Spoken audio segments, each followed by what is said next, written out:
मैं engineer Ashish the platform institute Patna से आप लोगों के लिए एक बेहतरीन इंटरव्यू आपके सामने लेकर के आए हैं और खास करके एग्जाम पर्पस यानी कि जो आपका एग्जाम अभी चल रहा है उनके रिगार्डिंग भी, और जो एसएससी जेई के एग्जाम है आगे आपके होने वाले हैं। मार्च लास्ट वीक में एसएससी जेई के एग्जाम होंगे और भी बहुत सारे जेई और एई का जो एग्जाम होता है उनके बारे में भी आपको एक जो हमारे सर हैं जो कि प्लेटफॉर्म के ही फैकल्टी रह चुके हैं, अभी इनका जो है सिलेक्शन हो चुका है, ये आरबी जेई में पोस्टेड हैं और इनका एक्सपीरियंस खास करके एग्जाम को लेकर के बहुत ही ज्यादा है। ये काफी ज्यादा आप लोगों को वो हेल्प करेगा, इनका जो भी थॉट होगा खास करके एग्जाम के लिए कि लास्ट टाइम में जो प्रिपरेशन होता है वो किस तरह से करना है और एग्जाम में कितना आपको अच्छा करना है, ये सर आपको बताएंगे। तो सर का बहुत बहुत स्वागत है हमारे स्टूडियो में, क्योंकि लॉकडाउन के बाद हम लोग बहुत दिनों के बाद मिले हैं और अब हमारा जो क्लासेस वगैरह होगा वो काफी एनर्जेटिक होकर के यहाँ से स्टार्ट हो रहा है।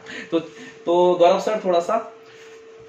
थैंक यू आशीष। आज के सेशन में मैं सभी बच्चों का, सभी दोस्तों का, छात्रों का, सभी फैकल्टी का, क्योंकि लॉकडाउन के बाद सब धीरे धीरे एक्टिव मोड में आ रहे हैं, हार्दिक स्वागत करते हैं। मैं गौरव सर आप लोगों से काफ़ी परिचित रहा हूं पहले भी, क्योंकि मेरे जहां से ये टीचिंग गई नहीं अभी तक। हालांकि मैं पिछले सितंबर महीने से सितंबर 2020 से आरआरबी जेई ज्वाइन कर लिया हूं। मुझे इलेक्ट्रिकल टीआरडी मिला है, उसमें मैं जूनियर इंजीनियर के पद पर अभी कार्यरत हूं। मेरा पोस्टिंग अभी NFR north frontier railway, northern frontier railway के सिल्लीगुड़ी में पोस्टेड है हम। तो सर क्या है कि 6 साल से मैं पहले साइंस को टेक को देखता हूँ। तो टेक्निकल में मैं एसएससी जेई के इलेक्ट्रिकल सेक्शन को देखता था और बीएसएनएल जेई में इलेक्ट्रॉनिक सेक्शन को पूरा देखता था। तो अभी चूंकि एग्जामिनेशन का दौर है तो सबसे पहले हम लोग ये बता दें कि हम लोग एनटीपीसी में क्या करने वाले हैं, किस तरह से रिजल्ट हो सकता है, और ये टेक्निकल की बातें भी कुछ करेंगे। ये सफलता कैसे मिलती है इस पर भी कुछ बातें करेंगे। देखो, सबसे बड़ी बात है कि हम लोग बहुत ज़्यादा हड़बड़ाहट में रहते हैं कि हमारा रिजल्ट हो नहीं रहा है, कैसे करेंगे, क्या करेंगे। इसमें जो लोग ज़्यादा पैनिक होते हैं, हमको लगता है कि जैसे कि एग्जामिनेशन है तो प्रेशर तो स्टूडेंट पर रहता ही है। कई छात्रों को फ़ोन आता है कि सर बहुत घबराहट हो रही है। तो मैं सिंपल एग्जांपल दे रहा हूं कि फर्स्ट राउंड हो चुका है एनटीपीसी का, सेकेंड राउंड हो चुका है एनटीपीसी का। सिलेबस तो पहले से डिफाइंड है, इतने मैथ पूछे जाएंगे, इतने रीजनिंग पूछे जाएंगे, इतने करंट अफेयर्स है। तो स्टैटिक जीके किस तरह से आ रहे हैं सॉरी। तो आप अपने दोस्तों से, सीनियर से ही पूछिएगा, सबका एग्जाम बहुत ही अच्छा जा रहा है। खास करके पटना, यूपी, झारखंड में जो हम लोगों से बच्चे निरंतर पढ़ते आ रहे थे और जो हमेशा हमसे टच में हैं, तो ये लोग का एग्जाम बहुत बेहतर जा रहा है। किसी का 85 अटेम्प्ट है, किसी का 75 अटेम्प्ट है, किसी का 90 अटेम्प्ट है। जैसा कि मैंने पहले कहा था कि किसी का CBT 1 नहीं रुक सकता है।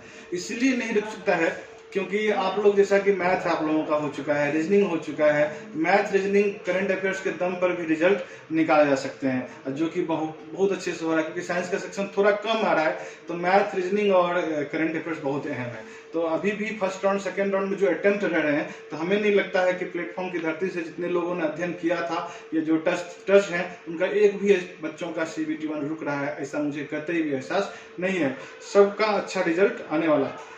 बात रहती है कि सर अभी जो थर्ड राउंड आने वाले हैं, उस थर्ड राउंड में अपन क्या कर सकते हैं। तो आप लोग बखूबी अब एक्सपीरियंस हो गए हो। जिनको ज़्यादा एग्जाम देने का तजुर्बा नहीं है, वो बच्चे सिर्फ इतना कर ले कि आपको निगेटिव नहीं करना है। आप क्या करो, देखो 90 मिनट है आपके पास, 90 मिनट में आपके पास क्वेश्चन है 100 क्वेश्चन को आपको लगाने हैं, 1.5 घंटे का समय है। आप क्या करो, पहले 1 से लेकर 100 तक जल्दी से जल्दी जाओ। और उसमें जैसे करंट अफेयर्स है, उसमें कुछ माथा लगाने की जरूरत नहीं है। करंट अफेयर्स जो आता रहेगा एग्जैक्टली बनेगा। पहले ये देखना है कि 100% ठीक ठाक क्वेश्चन जो गलत ना हो, कितने बन जाते हैं, ये आप पहले नाप लीजिए, मेजरमेंट कर लीजिए। तो करंट अफेयर्स जितना आता है वो बन जाएगा। आपके पास साइंस में फिजिक्स, केमिस्ट्री, बायोलॉजी में जितना क्वेश्चन आएगा वो बन जाएगा, है कि नहीं आशीष सर? क्योंकि देखिए उसमें क्या है कि न्यूमेरिकल सेक्शन नहीं आ रहा है, फिजिक्स, केमिस्ट्री, बायोलॉजी का 1 लाइनर क्वेश्चन आ रहा है और इजी क्वेश्चन आ रहा है। तो आपका जो फिजिक्स, केमिस्ट्री, बायोलॉजी और करंट अफेयर्स है टोटली बन जाएगा अब क्या होता है कि अगर आप मैथ बनाने के चक्कर में थोड़ा सा लेंदी कोई क्वेश्चन आ गया, हालांकि सिंप्लीफिकेशन ज्यादा आ रहा है, क्वेश्चन भी मैथ का इजी आ रहे हैं, 2-4 क्वेश्चन को छोड़ दिया जाए तो मैथ रीजनिंग भी आसान है, तो आप क्या करोगे, फर्स्ट 1 से लेकर 100 तक जाओगे। मान लो कोई मैथ आपको लेंदी पड़ रहा है, किसी विद्यार्थी को नहीं बनना, तो ईगो नहीं पालना, रुकना नहीं है, समय की घड़ी नहीं रुक रही है, आपकी समय की घड़ी फास्ट चलती जा रही है, आपका समय बीत रहा है, आप क्या करो, उसको मार्क फॉर रिव्यू करो और 1 से लेकर 100 तक जल्दी से जल्दी जाओ। मान लो किसी बच्चे का 60 अटेम्प्ट होता है 1 से लेकर 100 तक में, मतलब आपका 60 अटेम्प्ट करने में 45 मिनट्स एक्सपेंड हो गए, आपके पास बचे हैं 40 मिनट्स या 45 मिनट्स बच रहे हैं। चलो इतना समय बच रहा है, तो आप लोग क्या करोगे, जो मार्क फॉर रिव्यू हुआ है ना, उस क्वेश्चन को क्या करेंगे, कैलकुलेट करना पड़ेगा, कॉपी पेन उठाना होगा और उसको रफ वर्क पे धीरे धीरे बना करके तब आंसर निकलेगा। और उसको जब आप रिलैक्स हो जाएंगे, मेरे 60 क्वेश्चन बन चुके हैं और रिवर्स जो आप मारेंगे, आपको दिमाग बहुत शांत हो चुका होगा, क्योंकि आपने 60 में 100% एक्यूरेसी के साथ काम किया है। इसलिए फर्स्ट अटेम्प्ट एक्यूरेसी के साथ जाना है, वो आपको कॉन्फिडेंस दिलाएगा और बचे हुए समय में आप आराम से लेंदी क्वेश्चन सबको सॉल्व करेंगे और अपना एक एक नंबर जोड़ेंगे। जैसे ही अटेम्प्ट 75 प्लस होता है एक्यूरेसी के साथ, तो वो किसी भी बोर्ड से सेफ है CBT 1। मैं तो 75 बोलता हूँ, 70 क्वेश्चन भी किसी का सही है तो CBT 1 सेफ है, क्योंकि आप एक्यूरेसी से मार रहे हैं, आपका नॉर्मलाइजेशन में 5 से 6 क्वेश्चन पढ़ने वाला है। तो डेफिनेटली आप इसी कॉन्सेप्ट को ध्यान में रखिएगा, गलती ना करें। और चूंकि आप एक क्वेश्चन में फंसले, इसलिए मना करते हैं कि एक क्वेश्चन में ना फंसो, क्योंकि आपका स्क्रीन पर अगला क्वेश्चन अगला क्वेश्चन अगला क्वेश्चन बहुत आसान भी रहता है। जब तक आप 100% क्वेश्चन विजिट नहीं करोगे तो आपका अटेम्प्ट ऑब्वियसली कम रहने वाला है। इसलिए कृपया आप लोग जो है सो इस मैनेजमेंट को ध्यान में रखें। हाँ आशीष। तो सर ने जैसा कि आपको कहा कि एक्यूरेसी और टाइम मैनेजमेंट, दो चीज एग्जाम में, जैसे कि आप अभी प्रिपरेशन कर रहे हैं, और दो चीज बहुत ज्यादा इंपॉर्टेंट होता है, खास करके एग्जाम के दिन आपका, कि जिस समय आप एग्जाम दे रहे हो वो आपके लाइफ का सबसे इंपॉर्टेंट समय होता है कि आप टाइम मैनेज कैसे कर रहे हो और अपने एक्यूरेसी को कैसे कंट्रोल कर रहे हो। ये चीज काफी वहां पे अच्छा चीज माना जाता है। जो लोग इसको अच्छे से सही कर लेते हैं उनका रिजल्ट होना ही होना होता है। 100 क्वेश्चन, 90 क्वेश्चन, 80 क्वेश्चन अटेम्प्ट करना बड़ी बात नहीं है। बड़ी बात यह है कि कम समय में आप कितना सही क्वेश्चन करके आते हो और उसके अनुसार से आपका सिलेक्शन ज्यादा होने की संभावना होती है। सर का जो एक्सपीरियंस है, एग्जामिनेशन का दौर है,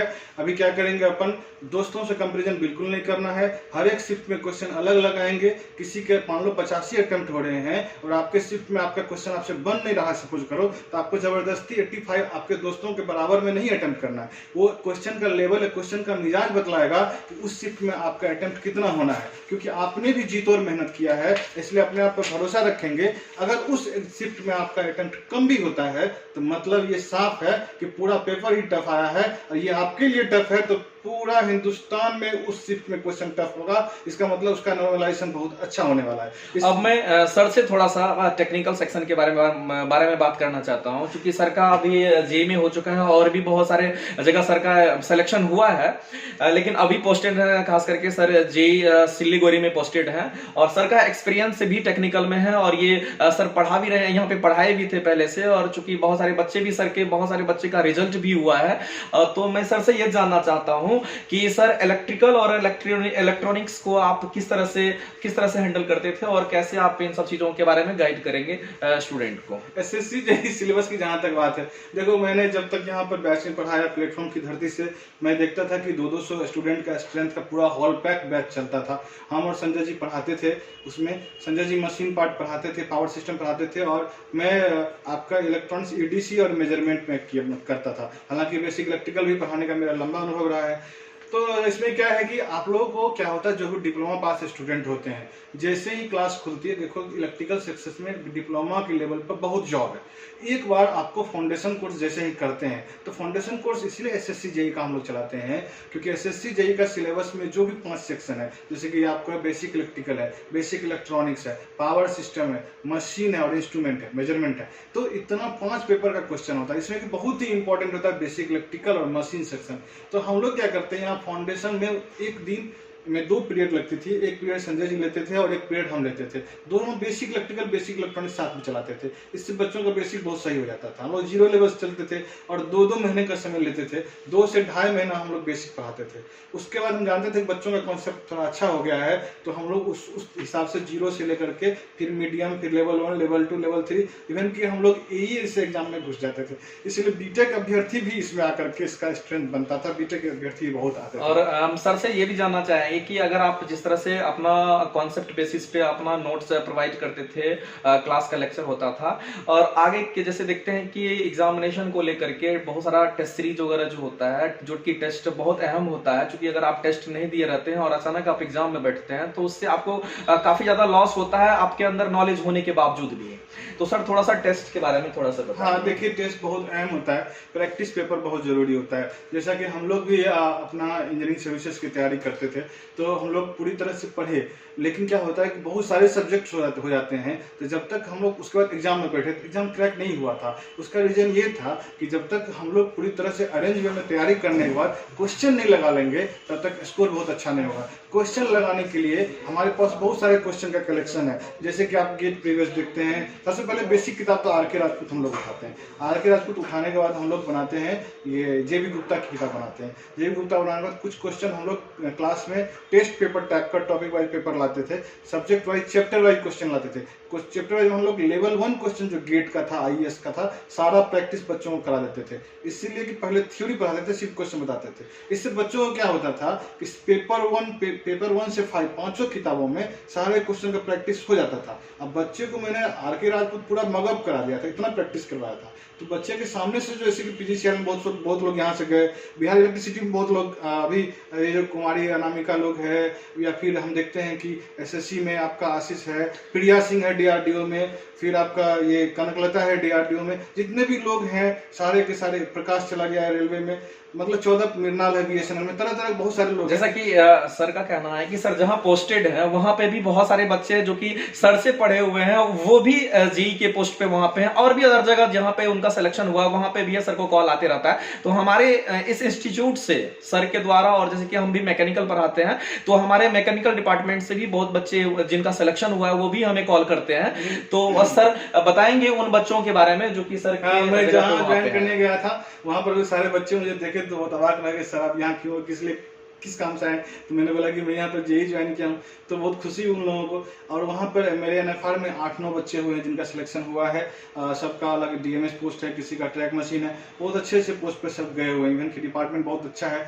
और ये चीज़ बहुत अच्छा है कि मैं प्लेटफॉर्म में जब पढ़ाने आया तो एक मैसेज मैं देना चाहता हूँ। प्लेटफॉर्म एक ऐसा इंस्टीट्यूट है जो हमेशा ही बच्चों के, हम लोग देखो हर तरह की बातें करते हैं, हमारे डायरेक्टर सर हैं, आज फैकल्टी है, बहुत सारे फैकल्टी में सारे लेवल का दोस्ताना मजाकाना सब हरकत होता है, लेकिन एक चीज से मैं समझौता करते हुए कभी नहीं देखा। हमारे डायरेक्टर सर, दोनों ही डायरेक्टर सर ने कहा कि आप अपना लेवल बढ़ा करके, मेहनत करके बच्चों के पढ़ाई की गुणवत्ता से कभी समझौता नहीं करिए। कभी वो 100% खुश भी थे तो जाहिर नहीं करते थे, वो चाहते थे कि टीचर कितना से कितना ज्यादा देते। तो बच्चों के हित में हमेशा काम किया जाता है, कभी भी उसको दरकिनार करते हुए मैं 6 साल के करियर में कभी नहीं देखा। मैं तो ये दिल पे हाथ रख कर बोलता हूँ कि यहाँ प्लेटफॉर्म में इंसाफ होता है और आपका लेवल बहुत बेस्ट किया जाता है। चीजें बदलती रहती है लेकिन प्लेटफॉर्म है, रहेगा और था, हमेशा ही रहेगा। इनकी गुणवत्ता, इनकी सोच को मैं सलाम करता हूँ। बहुत सारे स्टूडेंट जहाँ भारत के किसी भी कोना में जाते हैं तो वो प्लेटफॉर्म को जरूर जानते हैं, और रेलवे में खास करके हर एक स्टेशन पर है, और किस डिपार्टमेंट में प्लेटफॉर्म का बच्चा नहीं है। इसलिए थैंक यू प्लेटफॉर्म। मैं भी यहाँ से जुड़ा तो मुझे भी एक फल मिला। और तो सर से हम यही कहना चाहेंगे लास्ट में कि सर अगर समय मिले तो हमारे इंस्टीट्यूट में आप आइए, यहाँ पे आइए, और क्या कहते हैं थोड़ा सा बच्चों को मोटिवेट कीजिए। जो कि सेक्शन टेक्निकल सेक्शन का बच्चा लोग है मेरे रगड़क में प्लेटफॉर्म बचा है। मैं क्योंकि भूल नहीं पाता हूँ, मैं जहाँ भी हूँ वहाँ से बच्चों से जुड़ने की कोशिश करता रहता हूँ, और मैं जहाँ भी वहाँ पे प्लेटफॉर्म की चर्चा होती रहती है। और जब भी मैं पटना आऊँगा, ये प्लेटफॉर्म की धरती पर कदम नहीं रखूँ तो मेरे लिए नाइंसाफी होगी। जिन्होंने मुझे फर्श से अर्श तक उठा दिया, जिन्होंने मुझे इतना पॉपुलर बनाया, उसको भूल जाना मेरे लिए पाप होगा। Thank you platform, thank you बच्चों, आप लोगों को बेस्ट ऑफ लक, बहुत अच्छे से एग्जाम दीजिए। बहुत बहुत धन्यवाद गौरव सर, समय दिए, बहुत ही क्रूशियल समय अपना दिए हैं। तो आज के लिए इतना ही। ओके, फिर भी हम लोग नेक्स्ट वीडियो में अगर आएंगे तो हम लोग सर के साथ फिर भी कुछ दूसरा चीज लेकर के आएंगे। बिल्कुल बिल्कुल, मैं ढेर सारी शुभकामनाएं देता हूँ। ओके, बहुत बहुत धन्यवाद आप लोगों को। ठीक है, थैंक यू।